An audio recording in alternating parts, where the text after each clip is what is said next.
You want me to do nostalgia today? What do you want me to do? Politics? Who talks about politics in late July except a lunatic on MSNBC? An idiot who knows nothing. Imagine they put on now? They're reaching the bottom of the barrel. Why is that guy not in Martha's Vineyard kissing Obama's behind? Why is he on MSNBC? I told you he was going to Martha's Vineyard. I knew that. All of the big libs, all the Gonoffs, the bigger the Gonoff, the bigger the house on Martha's Vineyard. The bigger the banking crook, the larger the home on Martha's Vineyard. 1-800-449-8255. So I have the New Yorker in my hand, and the front flap says, "The real Michael Savage, Kalefa Sana on a shock jock's unexpected side." And I hear that he's been getting left-wing bloggers attacking him for being too fair to me. Imagine this. Now, here's the story about the New Yorker article.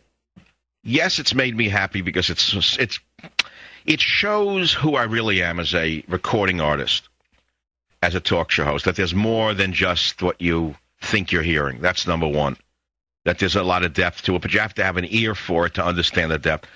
So that's one of the main reasons I like it. But the other reason that I like the New Yorker article is that it's about me, and that's, of course, the most important reason. Does anyone know what I'm talking about? Has anyone seen the article yet? 1-800-449-8255.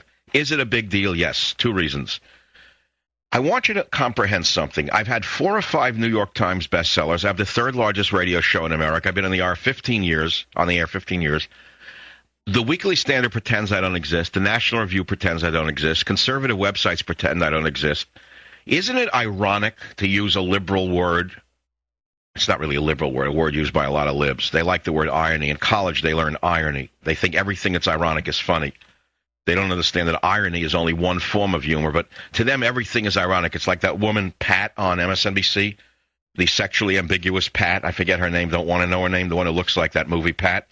Everything to her is like an ironic statement with eye rolling, like we're still in the sorority dorm, girls. But isn't it ironic that an organ of the liberal establishment would find Michael Savage's depth interesting enough to feature it, while the phonies at the Weekly Standard and at the so-called National Review pretend I don't exist because I'm not one of the Beltway boys? You know what I mean? Whatever. You don't want to talk about it. You know, my favorite piece in this article was here. We're talking about Michael Savage, unexpurgated party of one in the New Yorker. I really enjoyed reading it last night because he caught stuff I had forgotten I said, which is typical of radio, by the way. How can you remember everything you say? It's impossible to remember 15 years of monologues, right? So listen to this. He says, near the end of his book, Psychological Nudity, Savage writes, "I'm watching the sands of time fall into the hourglass. There's more sand on the bottom now than there is on the top."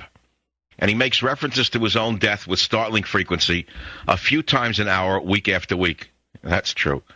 Just about anything can set him off. A beautiful pair of Shetland sheepdogs in the mall reminds him of the dog's kindly owner, which in turn reminds him of unkind dog owners, which makes him think about Michael Vick's dog-fighting operation, which brings mind to mind dead dogs, which leads him inexorably to a consideration of, quote, the old boxeroo waiting at the end of the road for all of us, close quote. His thoughts on dying are often informed by Buddhist theories of enlightenment and reincarnation. And during one digression, he staged his own afterlife as an improvised 2-character dramatic scene. God says, there is no time. The whole thing is all a racket. There's no time. Clocks have no meaning. Dolly was closer to the truth. They're all bent because the hands move, but nothing else moves. So here's what it is, Mike. You're going to be reborn again in Mount Sinai Hospital in the year you were born to the exact same parents. And you're going to go through the very same life again. Michael Savage, deceased. No, I don't want that. God, why? It was that bad? You want me to make you a bug? Savage, no, but do I have to do that everything again? The meatball on the wall, the whole thing, the fights in grade school, all over again? Love by the sewer plant, the nympho in Alley Pond Park, affirmative action, the radio career? God, why, that wasn't good enough for you? Would you like something else? Savage, no, God, I'll take it. Now, do you understand how hard is it to catch a thing like this unless you have an ear for music? You understand this is art, and you're dealing with a medium that has very little art in it called talk radio.